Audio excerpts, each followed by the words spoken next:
Yeovil 0, vital point for Southend, but they would have wanted all three there.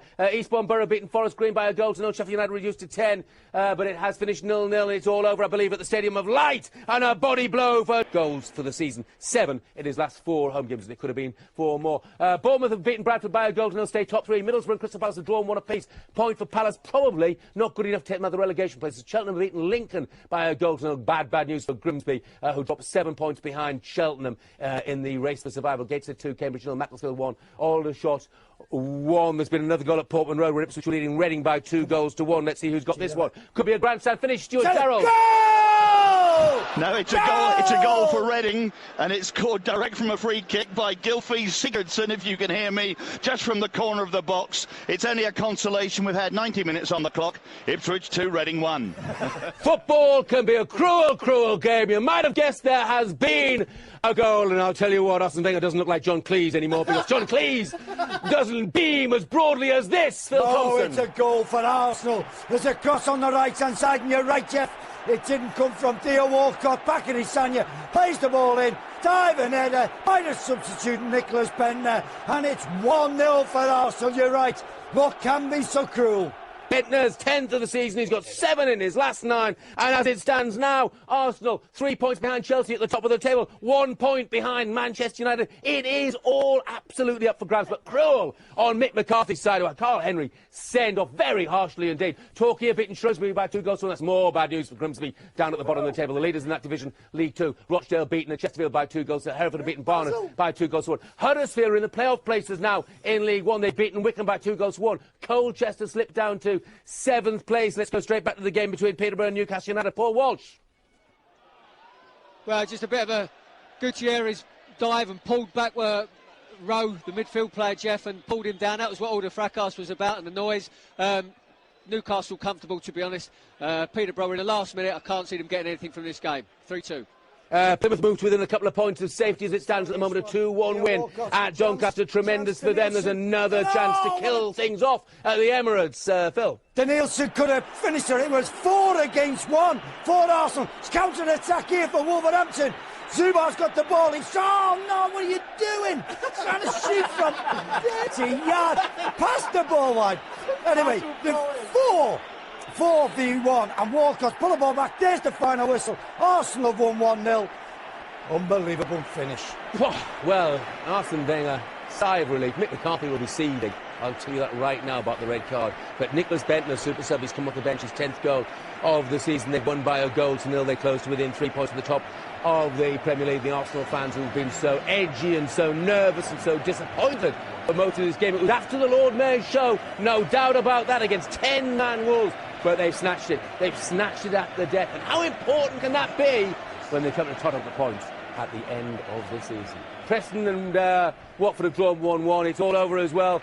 Disappointment for Ian Dowie. His side have lost the second time away from home under his reign. It's no win in 22 away games now, just 4 points on the road. Fuller and Lawrence, the goal scorers there. They lost George Boateng to injury as well. Stoke winning by 2 goals to 0. It's full time at London Road, and Newcastle have done their bit. They've won by 3 goals to 2. They're almost there, but they need to wait on news of the result at Ashton Gate at the moment. It's not the news they wanted, because Bristol City and Tottenham and Nottingham Forest level at 1 apiece, and for Newcastle to be promoted today and the Toon Army to celebrate properly, they need a Bristol City goal. But Bristol City have got their centre forward in goal at the moment. Let's get news from Ashton Gate and Tony Coddy.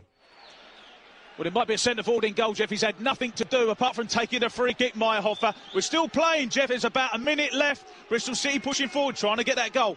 Yeah, 1 apiece the scoreline there. Bristol City unbeaten, remember, under Keith Millen, and going really, really well for him at present, and doing enough to hold Nottingham Forest. Nottingham Forest sit in 3rd place in the table.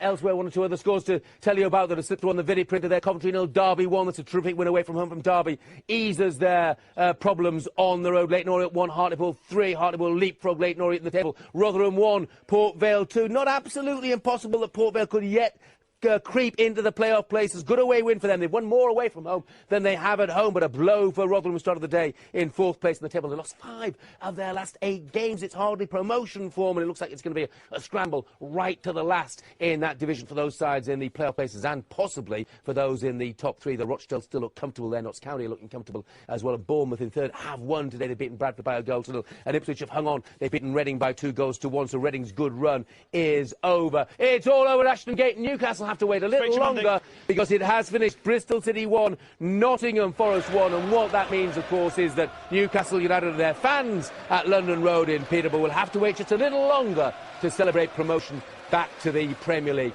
It is going to happen. It's just a question of when. Joey Barton on the score sheet today, by the way, for Newcastle, first time in 18 months. Kevin Nolan and Shola Amiobi, the other goal scorers for Newcastle. Another away win.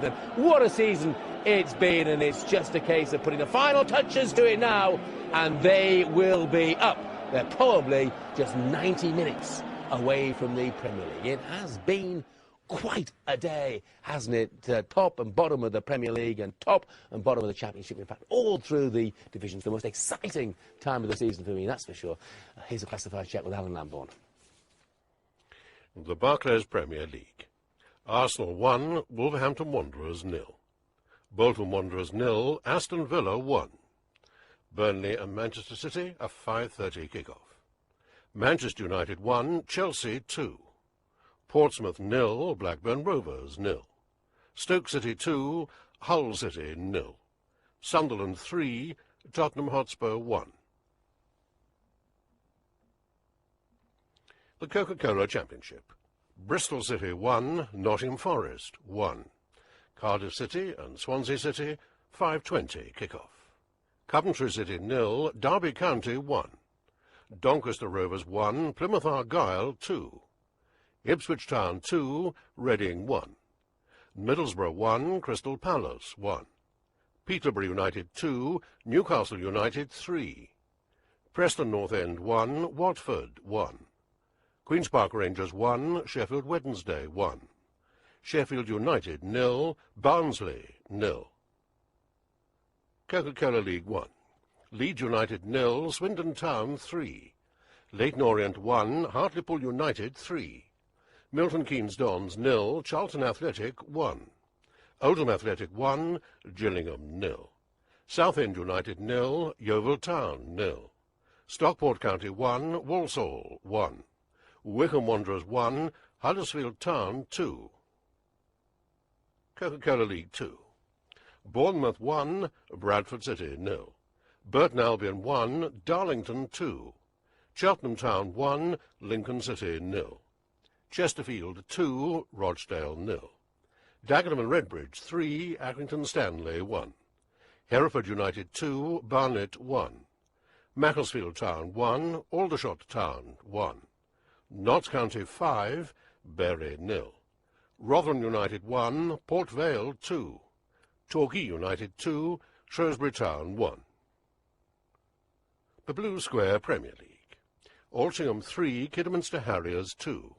Eastbourne Borough 1, Forest Green Rovers 0. Gateshead 2, Cambridge United 0. Grays Athletic 0, Kettering Town 0. Histon 1, Wimbledon 3. Mansfield Town 0, Wrexham 1. Stevenage Borough 0, Luton Town 1. Tamworth 3, Barrow 0. The Clydesdale Bank Scottish Premier League, Motherwell 0, Falkirk 1. Rangers 1, Hamilton Academical 0. St Mirren 1, Heart of Midlothian 1. The Iron Brew Scottish League Championship, First Division. Airdrie United 2, Partick Thistle 0. Dundee 3, Ayr United 0. Dunfermline Athletic 1, Ross County 2. Inverness Caledonian Thistle 4, Wraith Rovers 3. Morton 3, Queen of the South 3. Second Division, Brecon City 1, Peterhead 2. Clyde 0, Arbroath 2. Cowdenbeath 1, Stenhousemuir 0. East Fife 0, Alloa Athletic 1. Sterling Albion 1, Dumbarton 2. Third Division, Annan Athletic 2, Livingston 0. East Stirlingshire 3, Albion Rovers 1. Elgin City 1, Stranraer 2. Forfar Athletic 2, Berwick Rangers 0. Queen's Park 3, Montrose 0. And the Principality Building Society Welsh Premier League, Bangor City 1, Port Talbot Town 1. Elements Kevin Druids 0, Aberystwyth Town 3. Gap Connors Quay Nomads 5, Kaisers 0. Newtown 3, Airbus UK Broughton 3. And lastly, Portmaddock 1, Carmarthen Town 4. Well, I know you're sick of hearing this, but this is the best Premier League title race for many, many, many a year, isn't it? And there are new leaders again. Chelsea winning at Manchester United. They are 2 points clear of United with 5 games to go. And Arsenal with their 90th minute winner against Wolves, just 3 points behind. Tremendous. And look at the battle for fourth now as well. Tottenham on 58, but if Manchester City were to win at Burnley in the late game, they would go above them. They have 56. Don't rule Liverpool out now, just 4 points behind Spurs, same number of games. And Aston Villa back in it on 54, 4 behind, same number of games. Everton on 49, they could close up tomorrow if they can beat West Ham United. Birmingham on 45, Stoke, terrific season, top half of the table. And down at the bottom, there's not much change down here at the moment. Portsmouth on 14, pick up a point, but it's too little, too late, of course. Burnley have 24. Hull stay in the bottom 3 on 27. Hull on 27. West Ham on 27, fourth from bottom. Better goal difference. They go to Everton tomorrow. Wigan, 31. Yet to play. They go to Fulham tomorrow. Bolton have lost 32 points and 2 tricky away games to come for them. Wolves also on 32. Can forget the rest. They're all safe. Top of the Championship looks like this. Newcastle, 4 points clear of West Brom. They're almost there, just need a point to guarantee promotion straight back to the Premier League, and it looks like West Brom are heading there with them as well. Nottingham Forest, third on 71. It'll be the playoffs for them. Cardiff, 65. Swansea, 62. They meet in the late game at the Cardiff City Stadium, of course. Leicester, still in those playoff places, but in a bit of trouble. 61, and Blackpool have closed right up. 60 points. What a job Ian Holloway has done there. And then a gap back to Middlesbrough, Doncaster and Sheffield United, none of whom have done themselves any favours today. Getting tight at the bottom, not as far as the bottom club are concerned, Peterborough. They have 30 points, not quite relegated just yet. But Plymouth have closed right up. They have 41, 2 behind Crystal Palace and just 3 off safety. Though Watford do have a game in hand. They have 44. Sheffield Wednesday 45.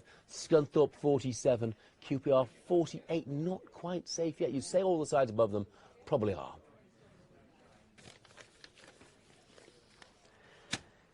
Norwich lead the way. They are 9 points clear of Swindon. What a result for Swindon, a win at Leeds today. It's 10 years since they played in the second level of English football, but Danny Wilson has done a simply sensational job. They won the last 4 away league games without conceding a goal. They leapfrogged Millwall, who were held at home last night. They're third on 72. Leeds dropped down to fourth on 71. 3 wins in 16 league games, 4 straight defeats without a goal for them now. Charlton joined Leeds on 71, and then Huddersfield and Colchester on 65 points apiece. And Leeds fans, afraid to say, they're going to be looking over their shoulders now a little at those sides as well, Huddersfield and Colchester. And then a gap back to Bristol Rovers, who've got too much to do, you'd say. It's tight down at the bottom, far too tight for comfort. Stockport 25. Wycombe 32, looks very grim for those two sides, doesn't it? But then Southend on 38, held at home today. Gillingham drop into the bottom 4, they have 40. Tranmere, wonderful home win for them over Norwich last night, 41. Leyton Orient dropped down, beaten at home by Hartlepool today, who move out of the bottom 4 and up to 18th on 42. Then come Oldham at Exeter on 43. Yeovil not safe yet on 45. It looks like it's going to go all the way to the last day of the season. Rochdale still lead the way. Their lead down to 7 points now over Notts County. They lost today, while Notts County had another thumping win over Bury. They have a game in hand as well. Bournemouth consolidate third place with a home win. The gap now to Rotherham is 5. Rotherham on 65, Chesterfield 64, Northampton 62. Aldershot back in the playoff places on 61, and Bury drop out completely on 61. And then this dreadful run of form. I'm sorry to keep harping on about this, but they haven't scored a goal in open play for 10 games now, and that's the reason they've slipped right away. Down at the bottom of the table, Darlington, another away win for them. 16 points adrift, surely with 9 games to go. It's impossible, but back-to-back victories, who knows? Grimsby 31, they're 7 adrift now of Cheltenham and 9 away from Torquay. Both of those sides won today. Top of the conference, Stevenage still lead, but Luton won at Broadall Way today to close to within 2 points, though Stevenage do have a game in hand. It's all gone pear-shaped at the wrong time for Oxford, who are falling right away. They're third on 73. Then come Rushden on 71, York on 68, and those look to be the sides that are going to be involved in the playoffs with a 7-point gap back to Wimbledon and Kettering. Down at the bottom, Grays have been relegated by their failure to win at home today. Ebbsfleet on 35, look like they're going to go with them. But then Forest Green 39, Eastbourne 40, and a whole host of other sides, all in with a chance of going down. Top of the SPL, Rangers 13 points clear at the top, same number of games as Celtic. Down at the bottom of the table, Falkirk moved to within a point of Kilmarnock thanks to a win today at Motherwell, 25 and 26 respectively. And St Mirren not safe despite their home point today. They have 28. First Division Inverness Caledonian Thistle still 4 points clear of Dundee, now 9 points back to Dunfermline. Down at the bottom, Airdrie 22, Ayr 28, Raith 31. The second, Alloa 6 points clear of Cowdenbeath. Stirling and Brecon are in the playoff places. Peterhead could yet gate crash them. Clyde 21, Arbroath 34, Stenhousemuir 35. And Livingston will have to wait a little longer for promotion. They have 64 points, 10 clear of East Stirling. Elgin, bottom 22. Montrose 23. Drogba. I haven't got anything else. I haven't got it. Let's tell you about what's coming up on Sky Sports. Game of the day today is Sunderland against Tottenham. Plenty of action there. 3 Sunderland goals, 2 missed penalties, 1 goal controversially ruled out, a Spurs goal as well to talk about. I'm surprised it's game of the day. It was a right result for Sunderland and a right rotten result for Tottenham. Sky Sports 1825. Match choice at 10:15, Sky Sports 1.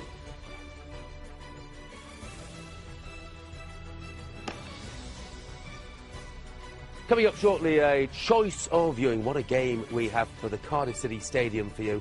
Cardiff not been in the top flight for nearly 50 years now, but they're in the playoff positions at the moment. They take on arch rival Swansea, also in the fight for the playoff positions as well. Remember, Swansea won the first battle between these two sides earlier in the season. No side has ever done the double in this fixture. Will it be Swansea making a little bit of history? It's usually volatile. 3 red cards in 4 games between these two as well. You can see all the action from the Cardiff City Stadium. It is live in just a few moments on Sky Sports HD1 and Sky Sports 1. When we come back in a couple of minutes on Sky Sports News, we'll have all the reaction to the day's games on a dramatic Saturday as we reach the conclusion of the season.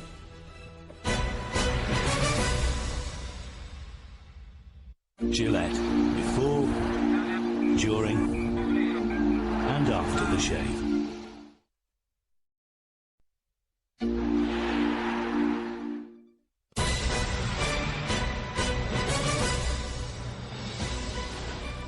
One Premier League game still to come today. It's Burnley against Manchester City. Burnley make 3 changes from the side that lost to Blackburn. Robbie Blake and Chris Eagles, we were talking about them earlier on the show, weren't we? They both come in today. Danny Fox also comes in. Stephen Jordan out with a knee injury. Wade Elliott and Martin Patterson dropped to the substitutes bench. City have 4 changes. Craig Bellamy was on the bench, remember, in the last game. He starts today. Gareth Barry's back, and there are starts too for Neda Manua and Silvino. Pablo Zabaleta is suspended. Javier Garrido, Sean Wright-Phillips and Nigel de Jong all drop to the substitutes bench. Now, just before we reflect on the 3 o'clock action, let's look back, shall we, at what happened today at Old Trafford. Chelsea have won by 2 goals to 1. Didier Drogba came off the bench to get the winner for Chelsea in very controversial circumstances. Looked a good yard offside. Let's get his views on what happened today then. Now here he is with Andy Burton. Didier, before the game we've called this a title decider. Is that how you see it now you've won the game? With 5 games to go, I think you're right. But you know, we still have 2 very big games away. You know, like the one against Liverpool and Tottenham, and they are not easy games, but they can still decide of the Premier League. But you have your destiny in your own hands, and that's how you want it, isn't it? Yeah, that's how we want it, and you know, we have to do everything to stay at this position. When did you know that you weren't going to be able to play? When did the manager tell you? I knew from yesterday. And that's a decision he took, and which is a bit normal with the knock I had in in the week and didn't really train well. So that was his decision and a good one. Turned out to be a good one, didn't it? That is absolutely for sure. Sir Alex Ferguson will have been upset though with a bad decision, and that was the one to allow Didier Drogba's goal when he looked way offside. Let's get the views of the Manchester United manager now. Here he is with Andy Burton. Sir Alex, how do you reflect on that game today? Well, it was disappointing. The first half we looked leggy, I thought, but we were too long to get going. Chelsea were by far the better team, but the second half we did well. We were unfortunate to get something from the game. We dominated that second period and just didn't get there. It seemed to change on the hour mark, didn't it? You seemed to attack and attack. The fans were lifted as well. Did you feel at that point as though you could swing it back in your favour? Well, obviously, Old Trafford, we always think that without question. No matter how long the game goes, there's always that chance we can rescue it. Unfortunately, not today. I know it's hard for you guys to talk about refereeing decisions, but how do you feel about Drogba's goal? He looked to be a yard off. Well, I mean, what I can't understand, the linesman's directly in front of it. He is no one near him, not a soul in front of him, and he gets it wrong. And you really, a game of that magnitude, you really need quality officials. We didn't get them today, I'm afraid. Just poor performance. Does that also apply to a couple of penalty decisions that you had in the first half as well? And did the talk of Mike Dean's penalty record in the week have an effect, do you think? I don't know about that. I'm not going into it. When I saw Mike Dean, I did worry, I must admit, but when people criticise him, I'm not going to go down that road. You have an experience in these title races, of course. You have a maturity about your squad as well. Do you still expect more twists and turns? Well, Chelsea are favourites now, there's no question. 5 games left and they're 2 points ahead, and they're 4 goals goal difference better than us. They're in the driving seat, there's no question about that. But you guys have a history of